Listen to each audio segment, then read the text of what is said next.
Praise the lord. హల్లెలూయా. చేతులెత్తి చెప్పండి. కొంచెం స్వరం పెంచండి. హల్లెలూయా.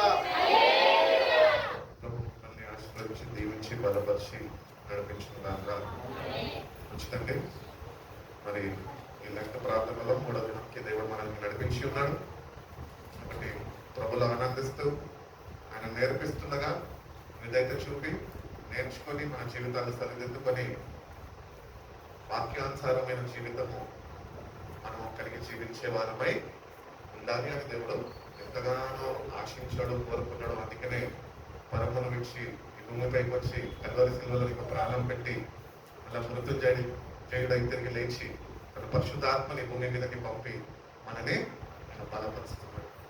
కాబట్టి it's a great privilege to be in the presence of God. దేవుని సన్నిధిలో ఇట్టి రీతిగా ఆయన పరిశుద్ధ నామాన్ని మనందరము ఆరాధించడానికి, స్తుతించడానికి, అనుభవించడానికి దేవుడు ఎన్నో మేలులతో మనని నింపుతూ ఉన్నాడు. ఎంతోమంది చూడలేని దినాన్ని దేవుడు మన జీవితాల్లో మరొక్కసారి అనుగ్రహించి ఉన్నాడు.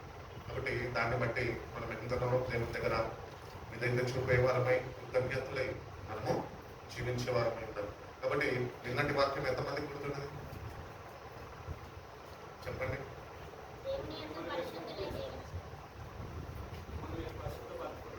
అది దేవుని అంత పరిశుద్ధులై ఉన్నాడు అంటే బైబిల్ పరిశుద్ధత గురించే చెప్తుంది. కానీ బైబిల్ ఏం బోధిస్తుంది? నేను ఏం చెప్పాడు? మిమ్మల్ని మీరు పరిశుద్ధపరచుకోండి అంటున్నాడు. కాబట్టి నిన్నటి మెసేజ్ లో నేను చెప్పాను కదా, ఎట్లా పరిశుద్ధపరచబడాలి మన జీవితాల్లో. దేవుని దగ్గరకు వచ్చేసి దేవా నన్ను పరిశుద్ధపరచు అంటే అదేదో పిచ్చాటన వేసుకున్నట్టు ఉంటుంది అన్నమాట. దేవుడు కూడా ఏమి సహాయం చేయలేడు. కానీ మన జీవితాల్లో మనము వాక్యాన్ని చదువుతూ దేవుని పరిశుద్ధాత్మ శక్తి ద్వారా మనము ఎట్టి రీతిగా పరిశుద్ధపరచబడాలి అని దేవుని వాక్యంలో కొన్ని విషయాలు ఈ సాయంత్రం కాలంలో మనము ధ్యానించే వారిగా మనం కొంచెం ధ్యానించబోతున్నాము. కాబట్టి ప్రభు మనకి సహాయం చేసి మనల్ని బలపరచును కాక. మంచిదండి. నిన్న చదువుకున్నాం కదా ఇంకొక వాక్యము ఇర్మయా గ్రంథము 17:9 మళ్ళా చదవాలా? తీయాల బైబిల్ మళ్ళీ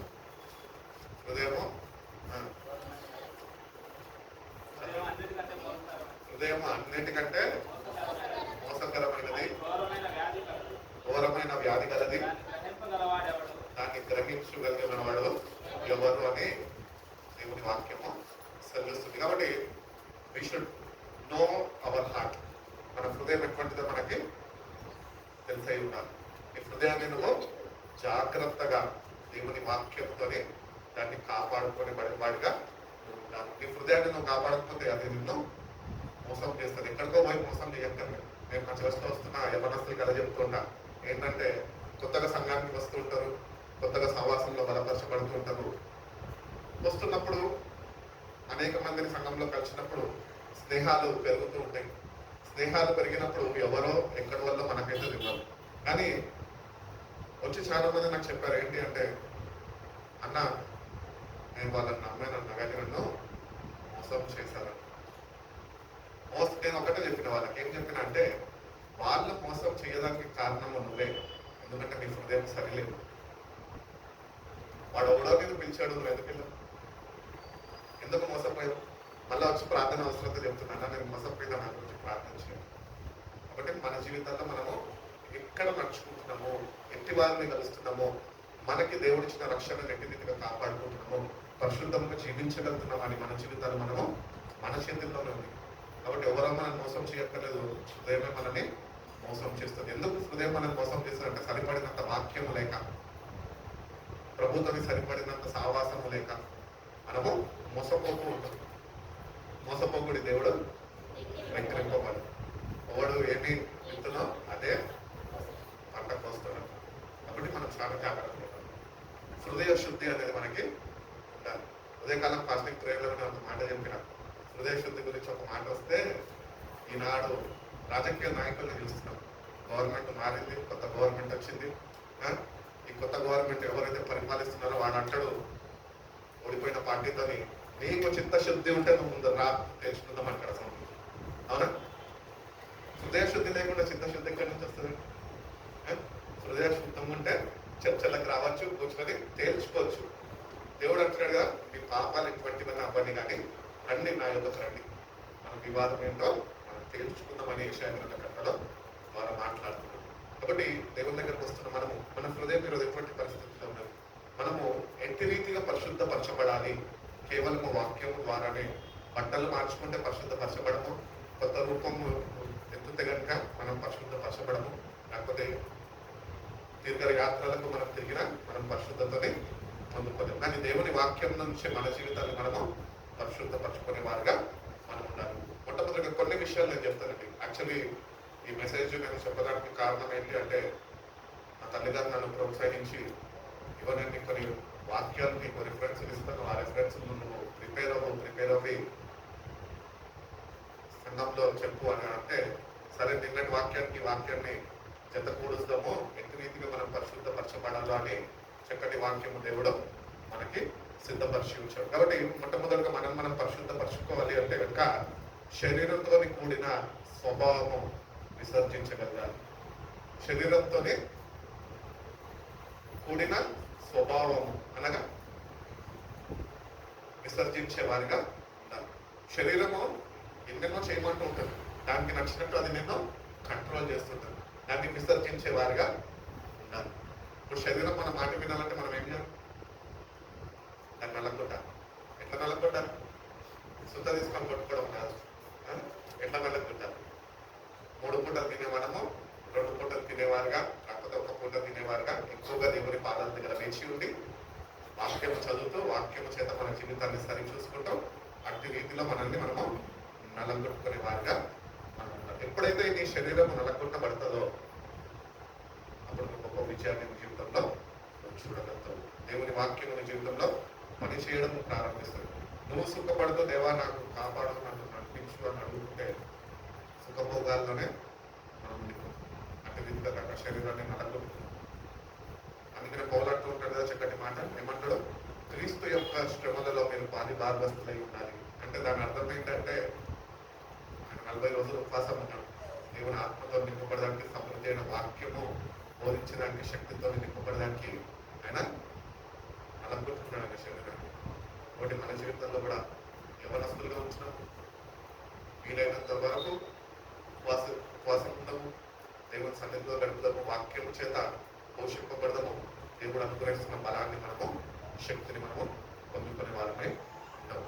కాబట్టి చెప్పినా కదా, కొన్ని విషయాలు మీతో పంచుకుంటా. ఏంటంటే దానికి ముందుగా శరీర ఇచ్చలతో కూడిన స్వభావం మనము విసర్జించగలగాలి. You have to avoid.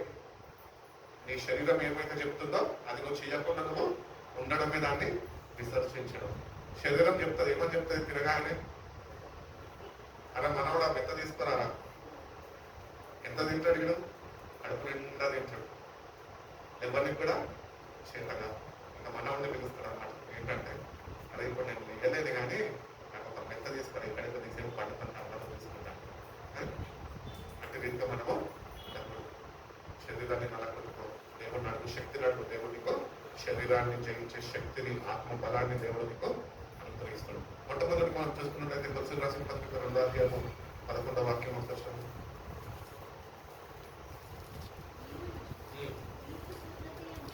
మీరును క్రీస్తు సున్నతిని అందులో శరీర ఇచ్చలతో కూడిన స్వభావం విసర్జించి ఆయన యందు చేతులతో చేయబడి సున్నతి పొందుతుంది. చేతితో చేయబడిన సున్నతిని పొందుతుంది. మీరు బాప్తిజమందు ఆయనతో కూడా పాత పెట్టబడిన వారై ఆయనను లేపిన దేవుని ప్రభావమందు విశ్వసించుట ద్వారా ఆయనతో కూడా లేచింది. కాబట్టి విశ్వాసం అంటే సరిపోతుందా? ఇప్పుడు ఈరోజు అందరూ విశ్వాసులమే కదా. మనకి విశ్వాసం ద్వారా, విశ్వాసం అంటే మనం నిజంగా ఆ వాక్యం ప్రకారం జీవించగలుగుతామా? లేదు. ఆ వాక్యము మన జీవితంలో వర్తించాలి అంటే, అది మన జీవితంలో అది పనిచేయడం ప్రారంభించాలి అంటే, నీ విశ్వాసంకి ఏమి జతపరచాలి? క్రియలని జతపరచాలి. క్రియలతో కూడిన విశ్వాసము నీకు కావాలి. కాబట్టి మనము మనుషుల చేత మనం సున్నతి చేయబడలేదు, కానీ దేవుని ద్వారా ఆయనతో కూడా సమాధి చేయబడి మనము దేవుని చేతుల ద్వారా మనకు సున్నతి చేయబడి మన హృదయము సున్నతి చేయబడింది. కాబట్టి దేవుడు తెలియజేస్తున్నాడు, మీరు సున్నతి చేయబడిన వారు కాబట్టి మిమ్మల్ని మీరు జాగ్రత్త, నా కొరకు జీవించే వారై మిమ్మల్ని మీరు జాగ్రత్తగా చూసుకోండి అంటున్నాడు. కాబట్టి ఈ శరీర ఇచ్ఛలు అనేవి ఏంటి అంటే మనలో ఉన్న కోపము, ద్వేషము, అహంకారము, తప్పుడు సాక్ష్యాలు చెప్పడము, అట్టి రీతిగానే తప్పుడు మాటలు మాట్లాడటము, ఎన్నో దేవునికి వ్యతిరేకంగా, వాక్యంకి విరుద్ధంగా మన జీవితాల్లో ఉంటుంటాయి. కాబట్టి కోపం పడద్దు. కోపం వచ్చినప్పుడు కోపంని కంట్రోల్ చేసుకునే విధానం మీకు తెలియదు. యాంగర్ మేనేజ్మెంట్ అనేది మీకు తెలియాలి. యాంగర్ మేనేజ్మెంట్ తెలియకుండా యాంగర్ అయిపోయినాం అనుకో, అది నిన్ను నాశనం చేసేస్తుంది, పతనం చేసేస్తుంది. కాబట్టి ఈ శరీర ఇచ్చల్లో కోపము, ద్వేషము, పగ, ప్రతీకారము ఇవన్నీ మనలో ఉంటున్నాయి. ఇవన్నీ కూడా మనం అన్ని లోపల పెట్టుకొని మన స్వభావం మారక, బుద్ధి మార్చుకోక వచ్చి దేవుడిని స్తుతించి, దేవుడిని ఆరాధించి, దేవునికి ప్రార్థన చేస్తే ఇవన్నీ నీలో ఉంటుండగా దేవుడిని ప్రార్థన ఒకసారి ఆలకిస్తాడు, ఆలకించలేదు. అందుకనే కొండ మీద ప్రసంగంలో అంటాడు కదా, ఏమంటాడు? హృదయ శుద్ధి కలిగిన వారు ధన్యులు, వాళ్ళు దేవుడిని చూసేదారు. హృదయ శుద్ధి కావాలి మనకి. దేవుడు మన ప్రార్థన ఇలానన్నా, ఆయన మాటలు మనము మన హృదయం చేసుకోవాలన్నా హృదయ శుద్ధి కలిగి జీవించాలి. కాబట్టి మనలో ఉంటున్న ఈ ఎగ్జాంపుల్స్ చెప్పాను కదా, కోపము, ద్వేషము, పగ, ప్రతీకారము, అసూయ, ఇవన్నీ మనలో ఉన్నాయి. ఇవన్నింటినీ మనము విడిచిపెట్టే శక్తిని దేవుని సన్నిధిలో వేచి ఉండి పొందుకునే వారిగా మనం ఉండాలి. ఇవే శరీర ఇచ్చలో అంటే. కాబట్టి కోపం వస్తుంది. నేను కోపపడినప్పుడల్లా ఒక్కొక్కసారి జీవరత్న మార్పులు ఉన్నాను కదా ముస్లిం, ఆయన నన్ను విసిగిస్తుంటాడు. ఒకసారి కోపం పడుతుంటాను. అప్పుడు ఆయన ఒకటి అంటాడు, ఏమంటాడు తెలుసా? నరుని కోపము దేవుని నీతిని నెరవేర్చాడు. నేను అన్నాను, నా డాక్టర్ నువ్వు చేసే పనులెట్లు నువ్వు చేసే పనులెట్లు నేను వస్తున్నాను, చూస్తున్నాను, ప్రేమిస్తున్నాను, సొంత పిల్లలాగా చూసుకుంటున్నాను. నువ్వు చేసే పనులెట్లు నాకు వాక్యం చెప్తుంటా, వాళ్ళంటే నాకు వాక్యం తెలుస్తాను. కాబట్టి మనం కూడా మన జీవితాలు ఏంటంటే, ఎందుకు ఈ ఎగ్జాంపుల్ చెప్తున్నా అంటే, ఆయన ఏదో తప్పు చేశాడు కాదు, లేకపోతే ఆయన నన్ను గర్తిస్తున్నాడో హెచ్చరిస్తున్నాడో కాదు. మనం ఏంటంటే దేవుడి వాక్యం గుర్తెరిగిన వారిని, దేవుడి వాక్యం మనకు తెలిసినప్పటికీ కూడా ఏ శరీర ఇచ్చేదనైతే మనం విసర్జించే వారమై ఉన్నామో అవి విసర్జించకుండా మన జీవితాన్ని ముందుకి అభిలో కొనసాగిస్తున్నాం. అటు రీతిగా ఉంటే కనుక నీ జీవితంలో దేవుని యొక్క కార్యాలయంలో చూడలేము. అదేవిధంగా మనం చూసుకున్నట్లయితే దానికి రెండో ఎగ్జాంపుల్గా పేతురు రాసిన మొదటి పత్రిక 2వ అధ్యాయం 11వ వాక్యం వస్తుంది చూడండి.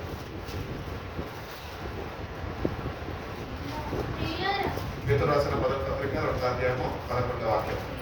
ప్రియులారా, మీరు పరదేశులను యాత్రికులై ఉన్నారు కనుక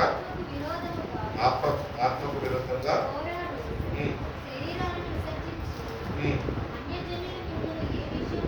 ఏ విషయంలో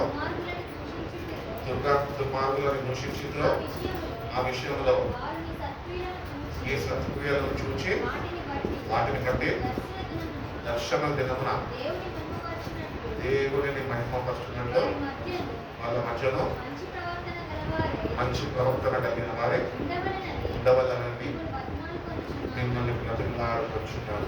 ఆయన దేవుని ఆత్మ ద్వారా నింపబడి ఆత్మ ప్రేరణ చేత ఆయన ఏం చేస్తున్నాడు?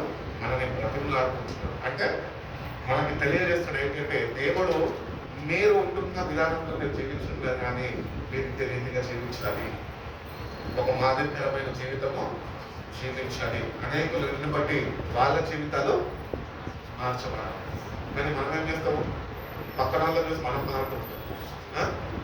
ఆయనలాగా ఉండాలి, వీళ్ళలాగా ఉండాలి, ప్రశాంత్ లాగానే ఉండాలి, లేకపోతే అశోక్ లాగానే ఉండాలి అని మనము మనుషులను చూస్తాం. కానీ దేవుణ్ణి చూసేవారిగా మనము ఉండాలి.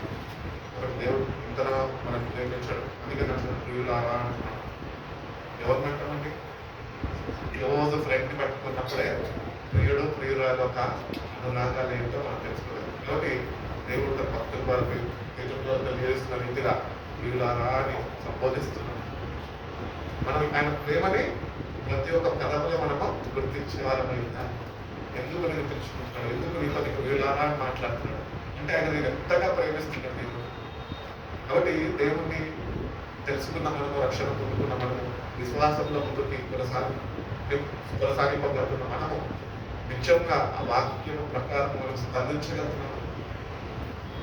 అట్లీస్ట్ ఏ రోజు నుంచన్నా మన జీవితాన్ని దేవుడికి చెప్పుదాం, అప్పగిస్తాం. ఏంటంటే ప్రభా నీ వాక్యం నేను చదువుతుండగా సరైన స్పందన కలిగి సమయోచితమైన జ్ఞానముతో నేను ఆ ప్రకారం జీవించే కృపను నాకు వచ్చే ప్రభావాన్ని దేవుడు అన్నాడు. కాబట్టి ఇక్కడ మనకు కొద్ది కాలం ఇక్కడ మనం ఉంటాం. ఈ కొద్ది కాలము ఒక మంచి సాక్ష్యము అనేది మనం సంపాదించుకుంటాం. ఈరోజు సాక్ష్యాలు చెప్తారు. ఏంటి సాక్ష్యాలు చెప్తారు? మనకు తెలిసిన సాక్ష్యాలు ఏంటి చెప్పాలి. పోయిన వారం అన్న దగ్గరకు వచ్చినండి, పాస్టర్ గారు ప్రార్థన చేస్తారండి, దేవుడి కార్యము జరిగించేశారండి.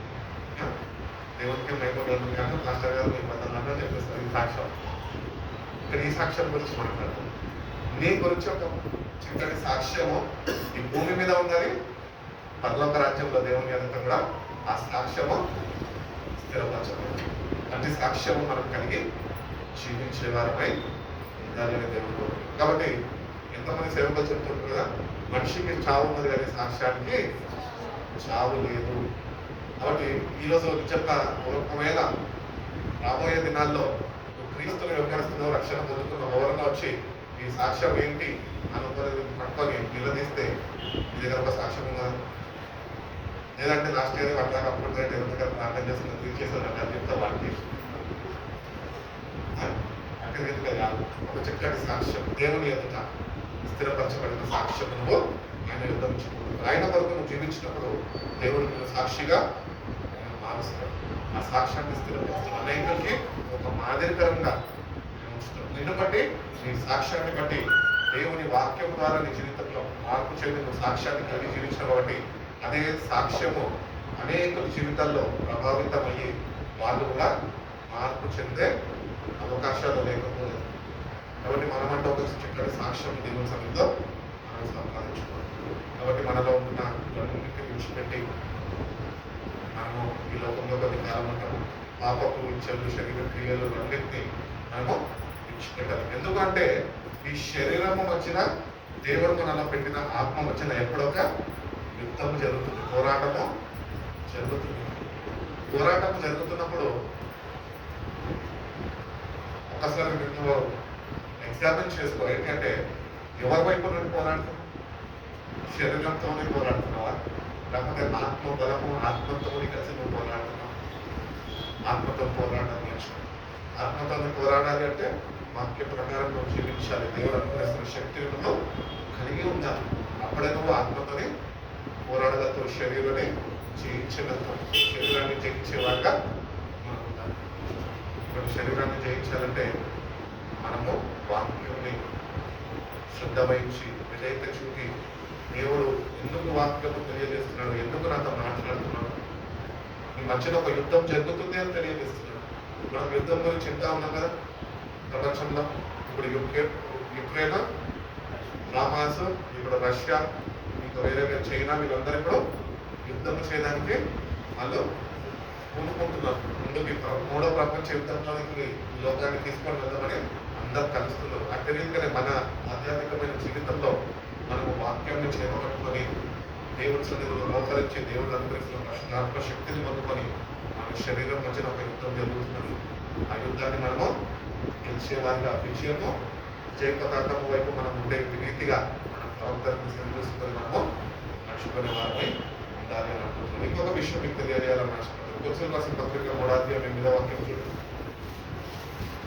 ఇప్పుడైతే మీరు కోపము, ఆగ్రహము, దుష్టత్వము, దూషణ, మీ నోట కూతురు అని వీటన్నిటిని విసర్జించుడి. ఒకరితో ఒకరు అబద్ధం ఆడకుడి. ఏలయనగా ప్రాచీన స్వభావమును క్రియలతో కూడా మీరు పరిత్యజించి జ్ఞానం కలుగు నిమిత్తము దాన్ని సృష్టించిన వారి పోలిక చొప్పున నూతన పరచబడుతున్న నవీన స్వభావమును ధరించుకొని ఉన్నారు. కాబట్టి దీంట్లో ఏమేమి చెప్తున్నాడు, ఏమేమి మనుషులు చెప్తున్నాడు అక్కడ?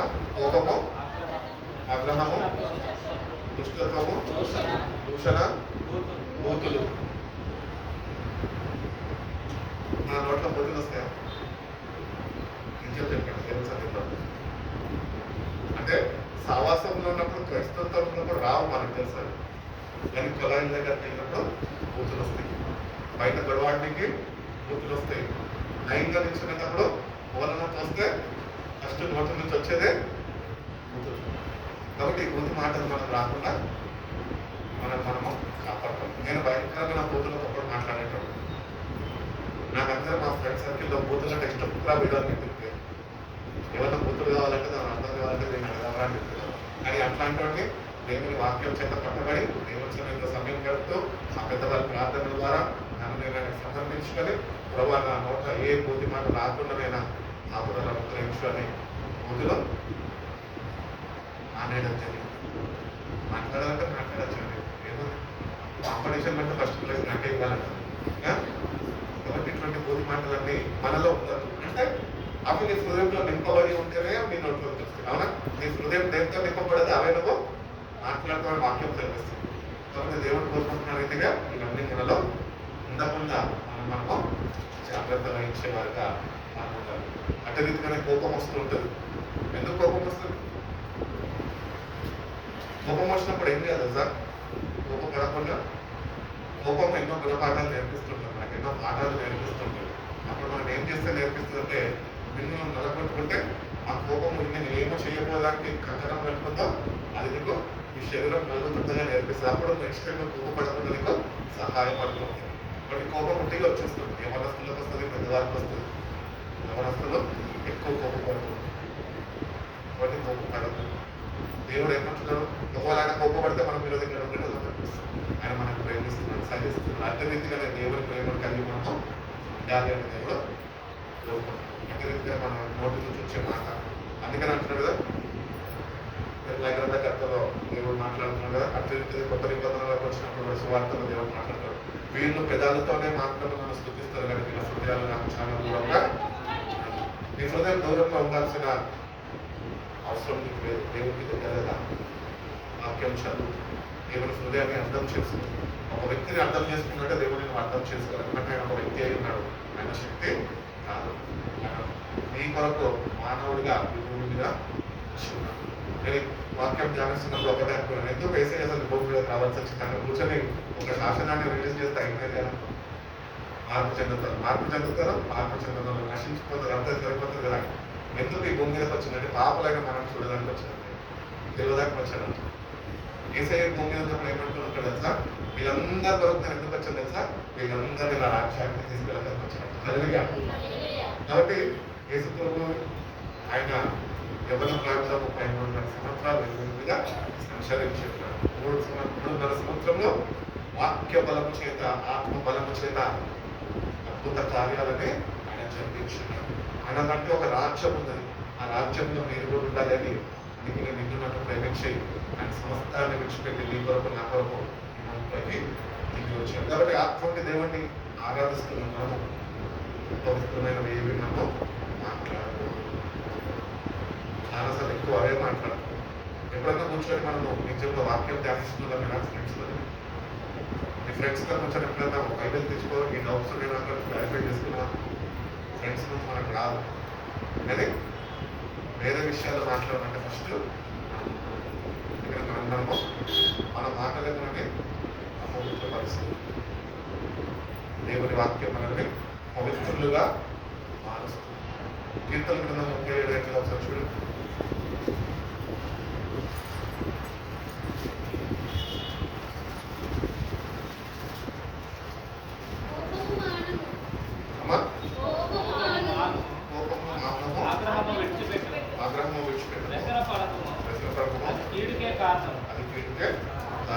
కాబట్టి కోపం పడితే అది నీకే డేంజర్ అన్నమాట. నువ్వు కోపం కలిగి ఉంటున్నావు, నువ్వు ఒక డేంజర్ జోన్లో ఉంటున్నావు. కాబట్టి కోపం విడిచిపెట్టి సేఫ్ జోన్లో వచ్చేస్తావు. ఆ సేఫ్ జోన్లో మనము జీవించే వారమై ఉండాలి అని దేవుడు ఎంతగానో కోరుకుంటున్నాం. చాలాసార్లు మనము నిస్పృహల చేత, సాధింపుల ద్వారా మనము కోపపడుతూ ఉంటాం.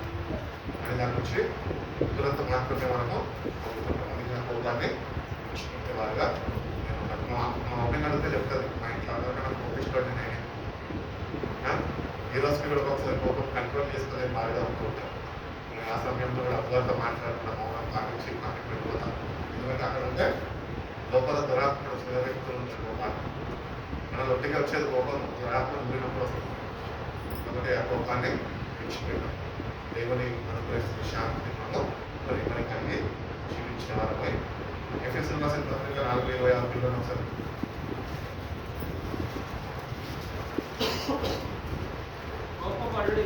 కోపపడకుడి కానీ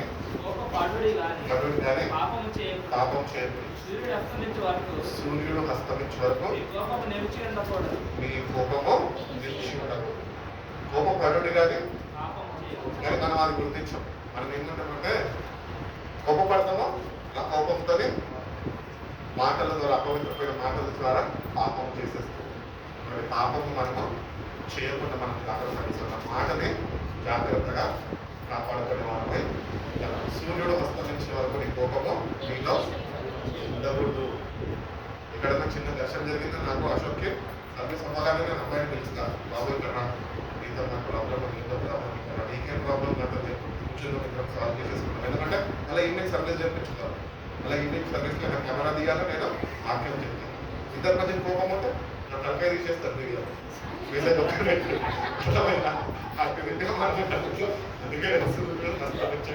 అంటే మార్నింగ్ సర్వీస్ లో ఇద్దరు దర్శనం పెట్టాలనుకో, నేను ఈవినింగ్ సర్వీస్ లోపే ప్రారంభించకముందే నేను మాట్లాడి సమాధాన పడిపోయినప్పుడు నా తలకాయ నా వీడియోలో ఉంటాడు. అంటే మన జీవితాలు కూడా జరిగింది. కాబట్టి కోపపడద్దు కానీ పాపము చేసే వాళ్ళు మనము ఉండకుండా దేవుని శక్తిని మనము పొందుకునే వాళ్ళని ఉన్నారు. అంటే అదే ఎఫెసీయులకు రాసిన పత్రిక 4:31-32 చూడండి. సమస్తమైన ద్వేషమును, కోపము, క్రోధము, అల్లరి, దూషణ, సకలమైన దుష్టత్వముతో మీరు విసర్జించుడి. ఒకడి ఎడల ఒకడు దయగలిగి కరుణాహృదయులై క్రీస్తునందు దేవుడిని మిమ్మల్ని క్షమించిన ప్రకారము మీరు కూడా ఒకరినొకరు క్షమించుడి. ఎంత చక్కటి వాక్యం అండి. Get rid of all bitterness and anger and slander. కాబట్టి మన జీవితాల్లో ఇవన్నీ ఉంటున్నాయి. ఇవన్నీ మన హృదయంలో నింపబడి ఉంటుంది. వాటిని విసర్జించమని చెప్తున్నాం.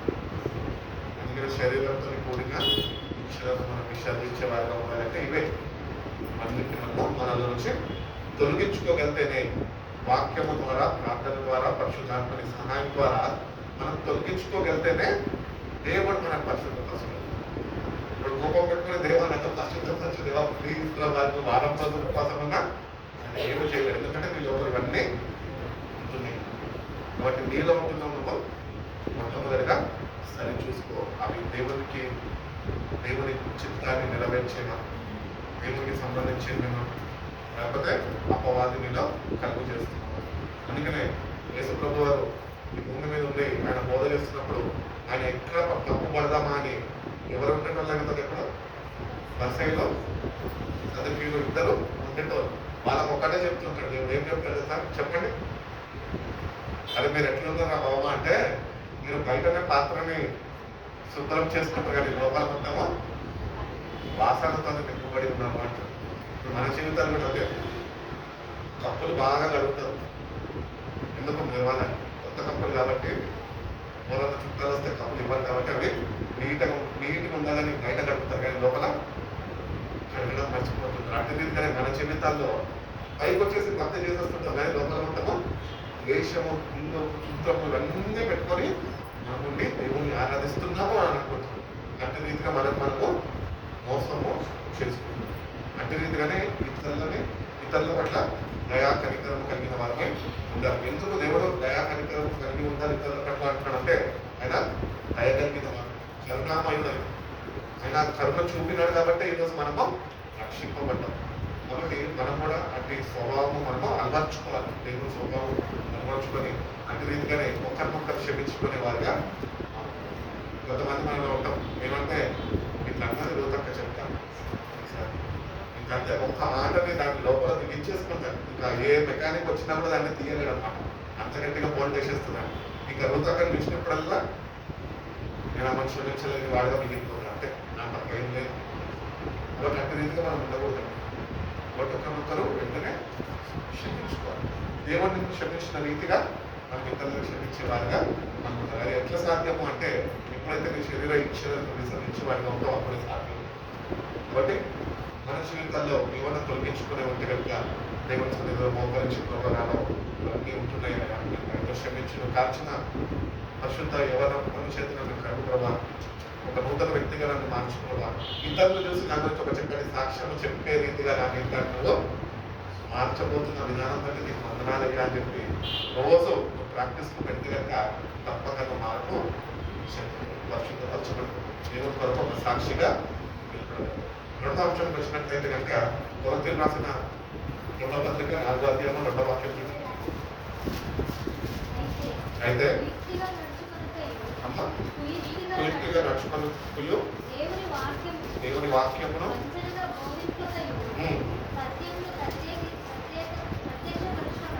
వలన ప్రతి మనిషిని మమ్మల్ని మేమే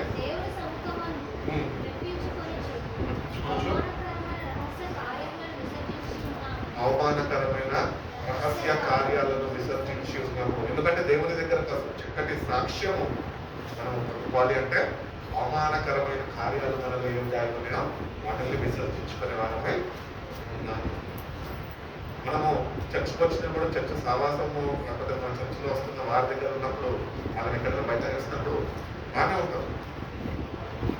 వాళ్ళు ఉన్నప్పుడు పాపము చేయడానికి అవకాశం ఉన్నా అమ్మో చర్చలో చేయకూడదని చెప్పి అప్పటి వరకే జాగ్రత్త వహిస్తాం. కానీ ఒక్కసారి వాళ్ళు మన కళ్ళ ముందు నుంచి వెళ్ళిపోయారనుకోండి, మనలో ఎవరు వేరే ఇక్కడ ఏమైతే పాపం చేసేస్తాం.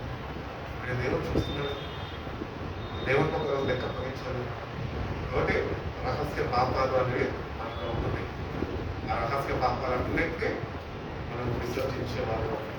అవి ఎవరు మనకి తెలియజేస్తారు, ఎట్టి రీతిగా దాన్ని మనము వాటి నుంచి విడుదల పొందుకుంటామంటే ఎప్పుడైతే దేవుని వాక్యాన్ని ఆయన అనుగ్రహిస్తున్న జ్ఞానంతో మనం అర్థం చేసుకుని వాటిని గ్రహింపు హృదయంతో మనం ధ్యానించగలిగితే అప్పుడు దేవుడు తన పరిశుద్ధాత్మ శక్తి ద్వారా ఆ మనల నుంచి తొలగిస్తాడు.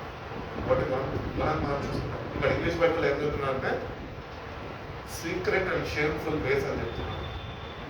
సిక్కుమాల పనులు చేస్తున్నాడు రవి అంటారు కదా, మనం ఎక్కువ చేస్తుంటాం. దేవుడు నిజంగా మనం ముందొచ్చినాక ఒకటొకటి ఉంటారు. ఇక్కడ ఇంతకాలం పెట్టారు. నేనైనా ప్రేమస్వామి వాక్యము ద్వారా తెలియజేస్తున్నాడు. ఆయన వాక్యము జీవమై ఉన్నది. ఆ జీవవాక్యము చేతులంతా మాట్లాడుతున్నాడు. దీనిలో ఉన్న రహస్య పాపాలను అవేం కాదు. మనం ఎన్నో పాపాలు చేసాం, ఎన్నో చేసేసిన మనము ఆయన దగ్గరకు వచ్చి కొన్ని ఒప్పుకున్నాం, కొన్ని కప్పుకున్నాం, దాచుకున్నాం. అందుకనే అతిక్రమంలో దాచిపెట్టేవాడు వదిలేడు, వాటిని ఒప్పుకొని విడిచిపెట్టేవాడు కనికరము పొందుతున్నాడు. కాబట్టి దేవుని దగ్గరకు వస్తున్నాము.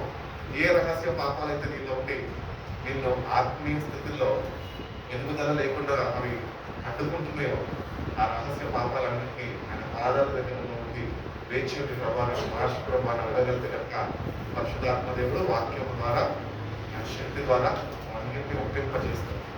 పరిశుద్ధాత్మ దేవుడిలో ఉంటున్న ఒక బ్యూటీ అదే ఏంటి అంటే నువ్వు మర్చిపోయిన అవి నీకు జ్ఞాపకం చేసి వాటి నిమిత్తము నిన్ను పశ్చాత్తాప హృదయం అనుగ్రహించి వాటి నువ్వు పశ్చాత్తాపడితే నిజమైన మారు మనసుతో నువ్వు ఆయన దగ్గర కన్నీళ్లు విలువగలితే అవన్నీ నువ్వు తొలగించుకొని కృపను దేవుడు మనకి అనుగ్రహిస్తాడు. అదేవిధంగా మనం చూసుకున్నది కొందరు అదే పత్రికలు 3వ అధ్యాయంలో 2వ వాక్యం చూస్తాం. ఆ హృదయముల మీద రాయబడి ఉంది, మనుషులందరూ తెలుసుకొనొచ్చు చదువుకొనుచున్న ఆ పత్రిక మీరే కాదా, నా పత్రిక మీరే కాదా అని మీద కానీ అంటున్నారు. కాబట్టి you yourselves are our letters written on your hearts, known and read by everyone.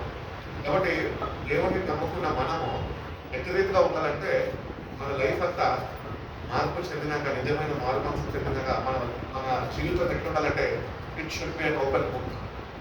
తెరిచిన పుస్తకం వల్లే ఉండాలి. ఏ రహస్యాలు ఉండడానికి లేదు. ఎందుకంటే అనేకులు నిన్ను చదువుతున్నారు, ఒక్కడిదే తెలుస్తాడు నేను రాసిన పత్రికల మీదే చాలా.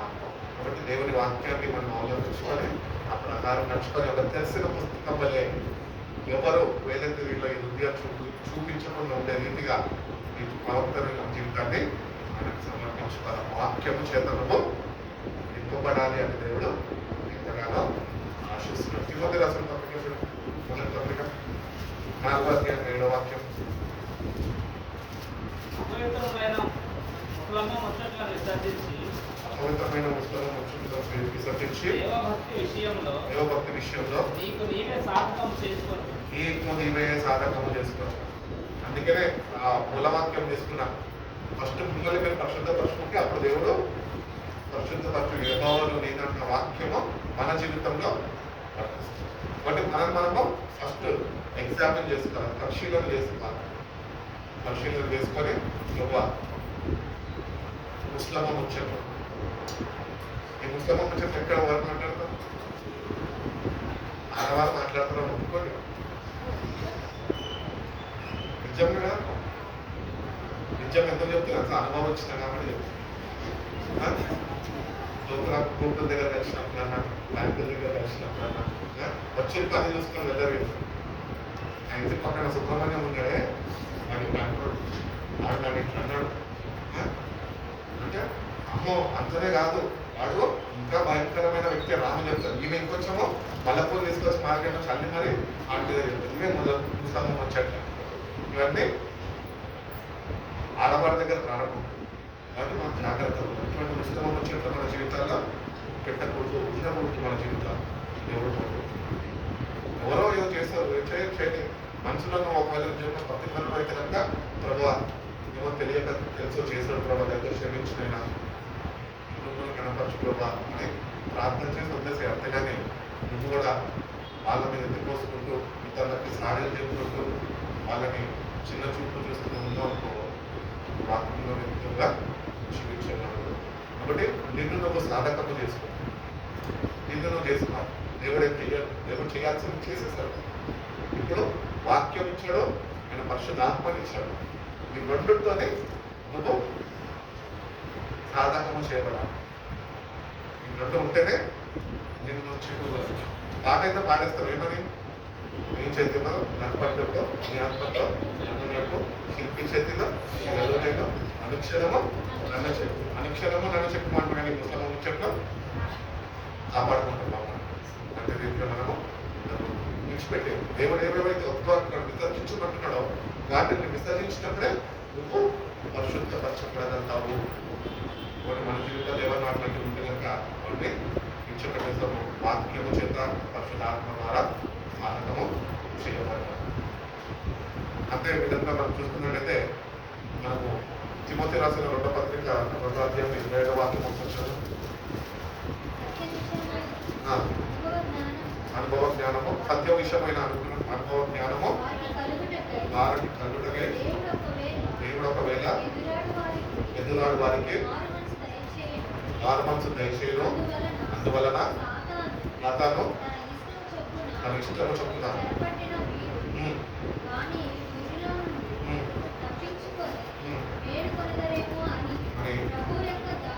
ప్రభు యొక్క దాసుడు అట్టి వారిని సాత్వికముతో శిక్షించుచు చెగడమాడక అందరి ఎడల సాధువుగాను బోధింప సమర్థుడుగాను ఉండవలేను. ఇంటి దగ్గర మనం అంటున్నాము, మనం ఒక్కసారి ఎగ్జామిన్ చేసుకోవాలి. Those who oppose him, he must gently instruct. కాబట్టి దేవుని సన్నిధికి వస్తుంటాము. దేవుని సన్నిధికి వచ్చినప్పుడు నీ ప్రవక్తల సేవకుడు గమనిస్తూ ఉంటాడు. అంత మాత్రమే కాక దేవాది దేవుడు అని చూస్తూ ఉంటాడు. కాబట్టి నీ సేవకుడు ఎప్పుడో ఒకటి గుర్తుపెట్టుకోండి. ఎప్పుడైనా కానీ నీ సేవకుడు ఎప్పుడు నిన్ను బట్టి సంతోషించేవాడు ఉంటాడు. నీ ఆత్మీయ ఎదుగుదలను చూసి ప్రభువులో ఆనందించేవాడిగా ఉండాలి. అంతేగాని సేవకుడు ఎప్పుడు నిర్దేశించినప్పుడు నువ్వు కోపగించుకున్నావు అనుకో, అది నీకు ఏమాత్రమో క్షేమము కాదు. ఎందుకంటే నీ మేలు కొరకే నేను ఎన్నో విడిచిపెట్టుకొని ఎంతో ప్రయాసపడి దేవుడి సన్నిధిలో వేచి ఉండి దేవ ఆత్మలను పంపిస్తుండగా ప్రతి ఒక్క ఆత్మకి ఆయన లెక్క అప్పచెప్పిన వాడిగా ఉంటుంది. కాబట్టి గర్తించాలి, కానీ ఎట్లా? ప్రేమతో. ఎవరైనా తప్పు చేశారనుకో చర్చలో మనిషి కొట్టడం నాకు తెలుసు కాబట్టి ఆ వ్యక్తిని నాకు తెలిసి ప్రేమతో నేను ఆయన బుద్ధి చెప్తాను. బాబు ఇట్లా కాదు బాబు, పద్ధతి కాలేదు, మార్చుకో, నాకు అవసరం లేదు, నేను ఇంట్లోనే ఉంటాను, చర్చకి రావడం మానేసి అని చెప్పేస్తాను. మనం ఎంతమంది చెప్పిన రోజులు కూడా లేకపోతే.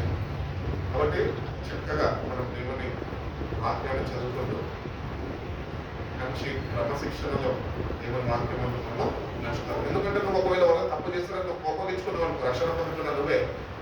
దేవుడు వ్యక్తికి రక్షణ అనుగ్రహించగలుగుతాడో అనుగ్రహించలేడో, నీ ద్వారా వాడు రక్షణ పొందుకోకుండా నాశనం అయిపోతాడు. జాగ్రత్తగా చూసుకో. ఎందుకంటే మనము సాధువు మనస్తత్వం కలిగిన మనం ఏ ప్రాబ్లం వచ్చినా ఎవరితో ఏ ఘర్షణ వచ్చినా కూడా కూర్చొని పరిష్కారం ఏంటో సాల్వ్ చేస్తాం. ఈ మధ్యన లోకంలో అంటే జరుగుతుంది. దోషంలో ఘర్షణ వచ్చిందనుకో ఫోన్ల మీదనే తెలిసేసుకుంటున్నాం.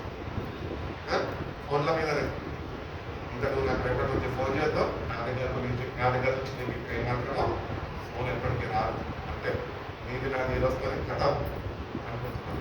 లేదు, కూర్చోవాలి. ఎవరిది పొరపాటు ఉన్నది, ఎందుకు ఇంత అయింది, సరే తప్పు నానా.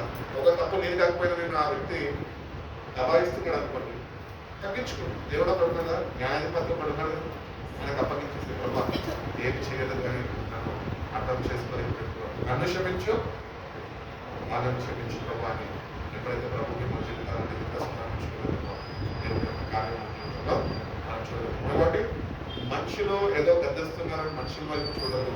సేవకులు నేను ఏదో వాక్యంతో నా కొరకే చెప్తాడు, అన్న నన్ను ఉద్దేశించే చెప్తాడు. నాకు ఎన్నో మాటలు వచ్చినాయి కంప్లైంట్. నేను ఎవడేమనుకున్నాడో నేను చెప్పేదే చెప్తాను. ఎందుకంటే చెప్పేది నా మాటలు కాదు, చెప్పేది దేవుని వాక్యం. అది గద్దించమంటే గద్దిస్తాము, అది ప్రేమించమంటే ప్రేమిస్తాం, నడిపించమంటే నడిపిస్తాం, అంతే. కాబట్టి ఏదో మనిషిని చూసుకొని మనిషి అన్నాడు అని చెప్పి మనిషిని ఎప్పుడు ఉద్దేశించి నువ్వు అర్థము చేసుకో. మనిషి మాట్లాడేది దేవుని మాట, దేవుడి నోట నుంచి వచ్చిన మాట, ఆత్మ ప్రేరేపణ చేత కలిగిన మాట. అది ఎందుకో ఆ వ్యక్తి ద్వారా దేవుడి ఇంట్లో మాట్లాడాడంటే అది ఎక్కడో నువ్వు సరి చేసుకునే ఆవశ్యకత ఉన్నది. కాబట్టి జాగ్రత్తగా యోగం మీద మనము ఆడిట్లన్నాడు పెడుతున్నాడని మనుషుల వైపు మనం చూసేవాళ్ళు దైవం వైపు మనము చూసేవారుగా మనం ఉండాలి అని దేవుడితో కోరుకుంటున్నాం. తీర్పు రాసిన పత్రిక చూడండి. తీర్పు రాసిన పత్రిక 2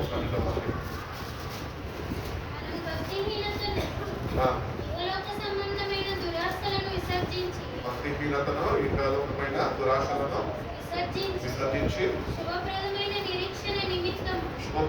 నిరీక్షణ నిమిత్తము అనగా మహాదేవుడును ప్రత్యక్షత కొరకు ఎదురు చూచుచు ఈ లోకములో స్వస్థ బుద్ధితోను నీతితోను భక్తితోను బ్రతుకుచుండవలెనని మనకి బోధించున్నది. కాబట్టి బైబిల్ ఏం నేర్పిస్తుందంటే it teaches us to say no to unworldliness and worldly passions. ఈ లోకపరమైన వాటికి మనము కలిగి జీవించక ఒక చక్కటి మాదిరికరమైన జీవితము, మనని మనము అదుపులో పెట్టుకొని దేవుని అంత భయభక్తులు కలిగిన జీవితము, పరిశుద్ధమైన జీవితము, దేవునికి అంగీకారమైన జీవితము మనము జీవించాలి. ఎందుకంటే ఆయన ఒక రోజు రాబోతున్నాడు. అంటే శుభప్రదమైన నిరీక్షణ మనకి కావాలి. ఎందుకంటే దేవుడు మధ్యాకాశంలో రాబోతున్నాడు. వీళ్ళతో మనం భక్తి చేస్తున్నాం ఎందుకు? ఆయన ఒక రోజు కలుసుకునే దానికే కదా. అందరూ ఎంత పడి సంఘంలో ఉంటారో కదా అందరూ అనిపిస్తున్నారు. కానీ ఇవన్నీ మనలో ఉంటే కనుక మేమాత్రమో ఇష్టపడలేదు. కాబట్టి దేవుని రక్షణ మనం ఈ వాక్యం మనకి తెలియజేస్తుంది. పత్రిక ద్వారా దేవుడు మనతో ఏమంటారంటే ఈ లోకపరమైన వేగంలో ఉండకూడదు.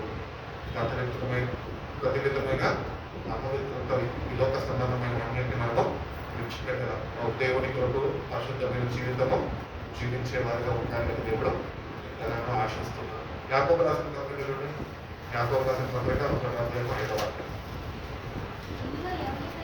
మీలో ఎవరికైనా జ్ఞానము పొదువుగా ఉండిన యెడల అతడు దేవుణ్ణి అడగవలెను, అప్పుడు అది అతనికి అనుగ్రహింపబడును. అప్పుడు అది అతనికి అనుగ్రహింపబడెను. ఆయన ఎవరిని గద్దింపక ఆయన ఎవరిని గద్దింపగా అందరికీ ధారాళముగా దయచేయువాడు. ధారాళంగా దయచేయువాడు. చేయాలి. కాబట్టి ఈ వాక్యం కూడా ఎందుకు మనం మళ్ళీ ఒకసారి ధ్యానం చేసుకుంటున్నాం అంటే ధ్యానించుకుంటున్నాము అంటే ఎందుకంటే మనము ఎట్టి ప్రవక్తత కలిగి దేవుణ్ణి సంతోషం పెట్టే విషయంలో జ్ఞానము లేని వారిగా మనం ఉంటున్నాం. ఇవన్నింటినీ శరీర ఇచ్ఛలను విసర్జించే వారిగా మనం ఏం మాత్రమో ఉండలేకపోతున్నాం. వాటిని కొనసాగిస్తూ ఇటు వచ్చి దేవుణ్ణి కలిగి జీవిస్తున్నాము అనుకుంటున్నాం. అందుకనే జ్ఞానం అడుగు దేవుడు ఏంటి అంటే ప్రభా నీ వాక్యాన్ని నేను చదువుతున్నాగా ఆ శక్తిని పొందుకున్న కృపను తెచ్చి నీ జ్ఞానము లేకుండా నేను ఏమాత్రం మార్పు చెందలేని ప్రభా నీ దేవుని జ్ఞానం అడుగుతున్నాను. పత్రికల్లో భక్తుల ద్వారా దేవుడు ఎప్పుడైతే ఆయన రాయించి ఉంచాడో ఆ ప్రకారం నేను జీవించాలి అంటే జ్ఞానం నాకు తెచ్చే ప్రభా దేవుడు అంటే దేవుడు తప్పక జ్ఞానాన్ని పొందిస్తాడు. అప్పుడు ఏ మాటలైతే ఆత్మ ప్రేరణ చేత దేవుడి భక్తుల ద్వారా రాయబడ్డాయో అతి రీతిగా మన జీవితాల్లో అవలంబించుకొని మన జీవితాలు మనము బాగు చేసుకునే కృప దేవుడు మనకి శరీరం అందుకని అంటాడు కదా ఎక్కడక్కడ నా జనులు జ్ఞానం లేక నశించిపోతున్నారు అంటారు. మీరు జ్ఞానం లేకనే ఇవన్నీ లోపల పెట్టుకుంటున్నాం. దేవుడినేమో నిన్నే ప్రేమిస్తున్నాను పాటవాడు అన్ని ఎక్కడ ప్రేమిస్తున్నానే నిన్ను అబ్బాయి ఇక్కడికి చేసుకో కాబట్టి దేవుడి దగ్గర వచ్చి మనం జ్ఞానం నేర్చుకోవాలి. జ్ఞానం తెచ్చి ఎంత రీతిగా వాక్యాన్ని సరైన రీతిలో స్పందించి ఆ వాక్యాన్ని నా జీవితంలో నేను అలవర్చుకోవాలని నేర్పించుకున్నామా అని దేవుడిని అడిగితే దేవుడు సహాయం చేస్తాను. యోగ రాసిన పత్రిక 13 చూడండి వాక్యాలు 13 అధ్యాయం 12వ వచనం. రాత్రి చాలా గడిచి పగలు సమీపంగా ఉన్నది కనుక పగలు సమీపంగా ఉన్నది కనుక మనము అంధకార క్రియలను విసర్జించి అంధకార క్రియలను విసర్జించి సంబంధమైన లోకోపకరణములు ధరించుకున్నాం. అల్లరితో కూడిన ఆటపాటలైన అల్లరితో కూడిన ఆటపాటలను మత్తైనను లేకయు కామ విలాసములైనను కామ విలాసములైనను చేష్టలైనను లేకయు కలహమైనను మత్సరమైనను లేకయు ఒకటి అతను నడుచుకున్నట్టు మర్యాదగా నడుచుకుందాము. ఒకటే రాత్రి ఆల్మోస్ట్ అయిపోయింది. అంటే దేవుడు ఏమంటున్నాడంటే ఇప్పుడు మీరు మార్పు చెందే సమయము వచ్చింది, ఇంకా చాలు. ఇప్పటివరకు చీకటి సంబంధాలు చీకటి క్రియలతోనే మీరు ఉన్నారు, కానీ ఇప్పుడు రాత్రి అయిపోయొచ్చు. అంటే ఇంకా దేవుడి రాజ్యము సమీపించబోతుంది. అక్కడ ఏమంటుంది, night is nearly over, the day is almost here. అంటే ప్రభు రాబోయే దినం ఒకటి ఆసీనమవుతున్నాడు, త్వరగా రాబోతున్నాడు. వస్తానని చెప్తే మనం ఆలస్యం చేస్తాడా? సైన్ చెప్తాడు, ఆలస్యం చేయదు. కానీ మనకి కొద్దిగా కృపాకాలం వస్తున్నాడు. ఏంటి కన్నా రైతు ఉదయం దేవుడిస్తున్న జ్ఞానాన్ని పొందుతాం, సరైన రీతిలో స్పందిస్తే కనుక దేవుడితో కలుసుకునే వాడిగా ఉండదు. వెలుగు సంబంధిగా ఉండగలదు. మనము చీకట్లో జీవించినా వెలుగులో జీవించినా వెలుగులో ఎట్టి రీతిగా అయితే జీవిస్తామో చీకట్లో కూడా అట్టి రీతిగా మన ప్రవర్తన మనసాన్ని చూసుకోవాలి. చీకటి ఉన్నప్పుడు ఏం చేస్తాం మనం? చీకటి ఏం చేస్తుంది మనం? ఎక్కడలేని కోరికలను పుట్టిస్తుంటుంది. మనిషి వెళ్తుల్లో ఉన్నప్పుడు ఈ కోరికలన్నీ రావు తలపులకు. చీకటి ఎప్పుడైతే పడుతుందో అంటే ఈ లోకంలో ఎప్పుడైతే పడుతుందో పాపిష్టి ఆలోచనలతో నింపబడుతుంది. అందుకనే ఈరోజు వెలుగు సంబంధులుగా ఉండాలి అని దేవుడు కోరుకుంటున్నాడు. నువ్వు ఎప్పుడు ఇక్కడ ఉన్నప్పటికీ కూడా నువ్వు వెలుగులో అయితే నడుచుకుంటున్నావు. ఇప్పుడు వెలుగులో మనం తప్పు చేస్తామంటే ఎందుకు లేదు? అందరం చూస్తున్నాం. అంటే రీతిగా చీకట్లో ఉండాలని దేవుడు కోరుకుంటున్నాడు. ఆయన చూస్తున్నాడు. చీకట్లో వాళ్ళు నిర్ణయం చేస్తే ఆయన చూస్తున్నాడు. మనం అనుకుంటాం ఎవరు చూస్తలేదు. మనం కూడా ఎట్లా అంటే దేవుని దృష్టిలో జీవులను చేసుకున్నాడు. పిల్లి ఉంది కదా, బాగా ఎట్లా కళ మూసుకొని తాగుతాం. ఇంట్లో చూస్తారు, కానీ ఇంట్లో అక్కడ కెమెరా పెట్టుకొని సెల్ఫీలు తీసుకుంటాం, వీడియోలు తీసుకుంటాం, అవి స్టేటస్లో పెట్టుకుంటాం. మా ఇంట్లో పెళ్లి చూడండి వచ్చి పాలు తాగింది అని స్టేటస్ కూడా మనం కూడా అట్లా అనుకుంటాం. ఏంటంటే చేసేవన్నీ చేసేస్తుంటాము, ఒవ్వరు నన్ను చూస్తుంది అనుకుంటున్నాం. అట్టి రీతిగా మనము అందుకే దేవుడు అంటున్నాడు, అయిపోయింది వద్దేసే ఇంకా, ఎందుకంటే నేను బాగా రాబోతున్నాను. జాతర నిర్వహించి వెలుగు సంబంధిగా ఈ ప్రవక్తల జాగ్రత్తలు చూసుకున్నాడు. బట్టి ఆయన ఒక రోజు ఆయన ముందు నిల్చోవాలి, ఆయనకి అప్పగించేవాడిగా. కాబట్టి మన జీవితంలో ఇంకొక మాట చెప్తే ఏంటంటే పాపముతో ఒకవేళ మనం నింపబడి ఉంటే కనుక వెలుగుని మనము ద్వేషించే వాళ్ళం, వెలుగుని ప్రేమించే వారిగా మనం ఉంటే పాపాన్ని ద్వేషించే వారిగా మనము ఉండేవాళ్ళం. కాబట్టి వెలుగు సంబంధం మీరు ఇప్పుడు వెలుగు సంబంధాలు దేవుడు చెప్పాడు కదా. ఒకప్పుడు చీకటి సంబంధం, కానీ మిమ్మల్ని నేను ఆశ్చర్యమైన వెలుగులోనికి నేను మిమ్మల్ని పెంచుకున్నాను, నా సొంతగా నా జనంగా నేను చేసుకున్నాను. కాబట్టి ఆయన చేసుకుని ఉండడు కనుకనే మనకు వెలుగు సంబంధంగా ఉండాలని నేను ఆశిస్తున్నాను. యేసుప్రభువు వారు యోహాను సువార్తలో 8వ అధ్యాయంలో చెప్తుంటాడు, ఈ లోకానికి నేను వెలుగై ఉన్నాను అలా. అదే యోహాను సువార్తలో చూసుకుంటుంటే ఆయన చెప్తుంటాడు, లోకానికి ఇప్పుడు మీరు వెలుగై ఉన్నారు.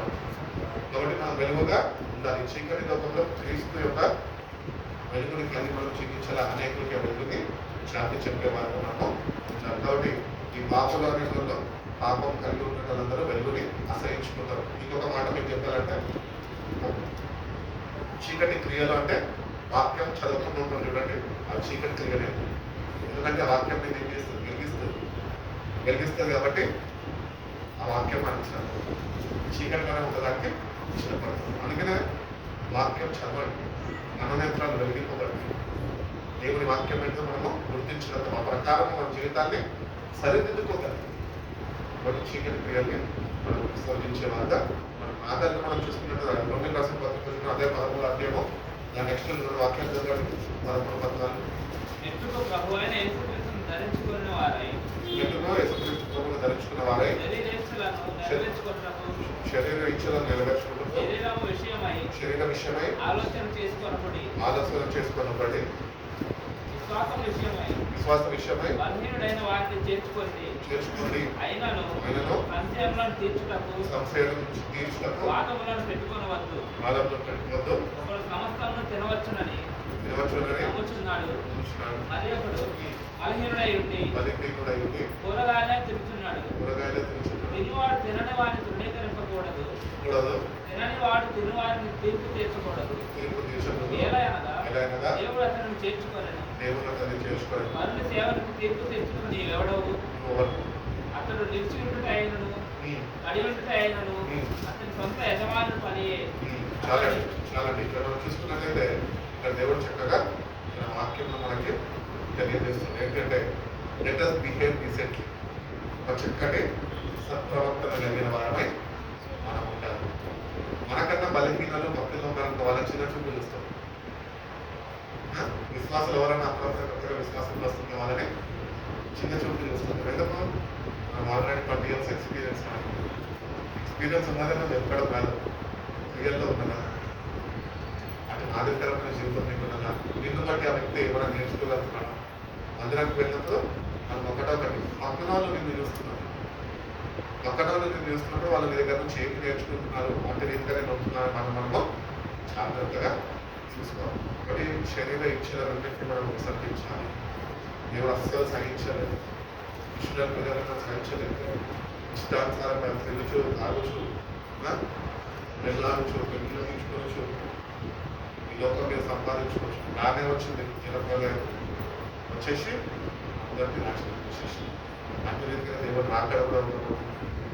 కాబట్టి మహా భయంకరమైన దేవుని ఉగ్రత దినము రాబోతుంది. కాబట్టి దాన్ని మనము నాశనము కాకుండా, పతనం కాకుండా మనము వాక్యం చేత మనం సరిచూసుకొని మనం కాపాడుకోవచ్చు కనుక దేవుడు తప్పడం మనకి సహాయం చేస్తుంది. అంటే శరీర ఇచ్చలన్నింటినీ విస్తరిస్తాం. పాడతాం కదా, ఒక పాట పాడుకొని ప్రార్థన చేసుకుంటాం. శరీర క్రియలన్నీయు నాలో నశింపచేయుమయ్యా. శరీర క్రియలన్నీయు నాలో నశింపచేయుమయ్యా.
కాబట్టి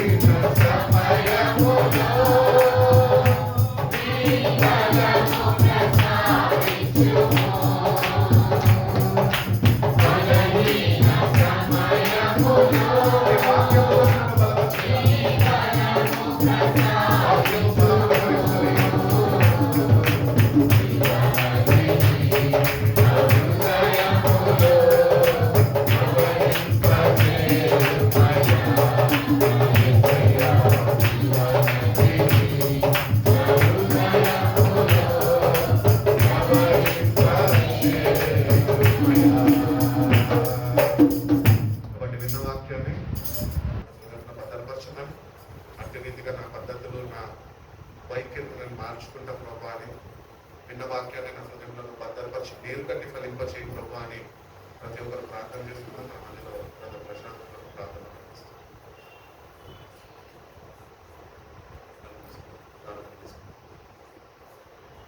దేవుడు మనతో మాట్లాడినట్టుగా వాక్యం సెలవిస్తాం. ఒకప్పుడు మనమందరము దేవుడికి దూరస్థులమైంది, ఒకప్పుడు చీకటిలో బ్రతుకున్న వారమైంది, దేవుడి ప్రజలుగా ఉన్నది వారంగా ఉన్నామని వాక్యం సెలవిస్తూ ఉంది. ఆయన మనల్ని ప్రేమించి మన కొరకు రక్తము కార్చి ఆయన మనపై ఉన్న నిందను, మనపై ఉన్న ప్రతి విధమైన శాంతాన్ని పాపాన్ని కొట్టేసిన దేవుడు ఆయన కూడా తిరిగి మనము పాపం చేసినప్పుడు తిరిగి చీకటి కార్యముల చేత, తిరిగి పాప కార్యముల చేత, క్రోధముల చేత, ద్రోహం చేత, పాపం చేత, ద్వేషం చేత ఆయనకు కోపం పుట్టించే వారికి మనం ఉన్నామని ఇంతవరకు మనతో మాట్లాడేట్టుగా. అవును ప్రభా, మీరు మా కొరకు చేసిన త్యాగానికి మేము విలువ ఇవ్వకుండా అయ్యా తండ్రి ప్రభా తిరిగి పాపం చేసి తండ్రి తిరిగి ప్రభా మిమ్మల్ని ఇంకా మేము తిరిగి సిలువ వేస్తున్నామని వాక్యం సెలవిస్తూ ఉంది. తండ్రి మమ్మల్ని క్షమించండి, మమ్మల్ని మన్నించండి ప్రభా. అవును ప్రభా, శరీర క్రియలను అయ్యా తండ్రి ప్రభా మాల నుంచి తొలగించి అయ్యా తండ్రి ప్రభా లోకానికి శరీర క్రియలకు మేము బానిసమవుతున్నట్లుగా, అయ్యా చీకటి క్రియలు మాలో ఉంటున్నట్లుగా, అయ్యా తండ్రి పాపపు స్వభావం మాలో నుంచి తొలగించబడినట్లుగా ప్రభా మీరు మాకు సహించండి ప్రభా. మాకు మేము వీటిని చేయించలేము కానీ ఓ ప్రభా అయ్యా తండ్రి నీ యొక్క రక్తం చేత మమ్మల్ని కడగండి. అయ్యా తండ్రి గాయపడిన హస్తం చేత మమ్మల్ని తాకండి ప్రభా. నీ ఆత్మతో మమ్మల్ని అందరినీ సంధించమని కోరుతున్నాము ప్రభా. అయ్యా తండ్రి ప్రభా అయ్యా నీ వెలుగుతో మమ్మల్ని నింపండి. అయ్యా తండ్రి చీకటిని పారద్రోలండి మాలో, ఆ చీకటి మా నుంచి దూరం చేయండి ప్రభా. అయ్యా తండ్రి అపవాది పెట్టే అయ్యా తండ్రి ప్రభా ప్రతి విధమైన పన్నాగాలన్నింటి నుంచి ప్రభా మేము తప్పించబడి ప్రభా అంధకార క్రియలో మేము పాలివారమగున అవ్వకుండాన్నట్లు ప్రభా అయ్యా నీ వెలుగుమయము మేము బ్రతుకు మార్చుకున్నట్లుగా నీ వెలుగుతో మమ్మల్ని నింపండి ప్రభా. మేము ఈ లోకానికి వెలుగని మీరు మాతో ఉన్నారు ప్రభా. అయ్యా నీ వెలుగుతో మమ్మల్ని నింపండి ప్రభా. ప్రతి చీకటి పారద్రోలబడినట్లుగా అయ్యా అంధకార క్రియలను మేము విసర్జించినట్లుగా అయ్యా వెలుగుమయమై అయ్యా అతని వెలుగులో మేము జీవించినట్లుగా మీరు మాకు సాయించండి ప్రభా. అవును మీరు మాతో అన్నారు ప్రభా. అయ్యా అతన్ని మేము ప్రభా తెరిచిన పుస్తకం వల్లే మేము పత్రిక వల్లే మేము ఉన్నామని మీరు మాతో మాట్లాడారు. అయ్యా ఈ లోకంలో మేము అనేక మంది ఎదుట అయ్యా నిందరైతులుగా, నిర్దోషులుగా, అనేక మంది ఎదుట ప్రభా మేము నీ గురించి సాక్ష్యం ఇచ్చే వ్యక్తులుగా అయ్యా మీ కొరకు మేము రాయబారులుగా మార్చబడినట్లుగా సాయం చేయబడి ప్రార్థిస్తున్నాము. వాళ్ళున్న ప్రతి చీకటి, ప్రతి విధమైన ద్వేషము, కోపము, ముసలము, ముచ్చట్లు, ప్రతి విధమైన కోపము, అయ్యా అహము, అయ్యా ప్రతి విధమైన దుర్మార్గత అంతా కూడా తొలగించండి. ప్రతి పాపమును తొలగించండి ప్రభా. నీ రక్తంతో కడగండి అయ్యా అతని మమ్మల్ని కనికరించండి. వాక్యం సెలవిస్తూ ఉంది, మా పాపములు మేము ఒప్పుకున్నప్పుడు మీరు నమ్మదగిన వారు నీతిమంతులు కనుక మా సమస్త పాపం నుంచి, సమస్త దుర్నీతి నుంచి మమ్మల్ని మీరు పవిత్రంగా చేస్తానని అన్నారు. అయ్యా యేసుక్రీస్తు ఉత్తరవాది మా కొరకు మీరు ఉన్నారని, మా కొరకు మీరు విజ్ఞాపన చేయించున్నారు తండ్రి. దాని వాక్యం సెలవిస్తూ ఉంది. తండ్రిని ఎదుట మేము ఒప్పుకుంటున్నాం. మమ్మల్ని క్షమించండి, మమ్మల్ని మన్నించండి, మాలో ఉన్న ప్రతి అవిధేతలను క్షమించండి ప్రభా.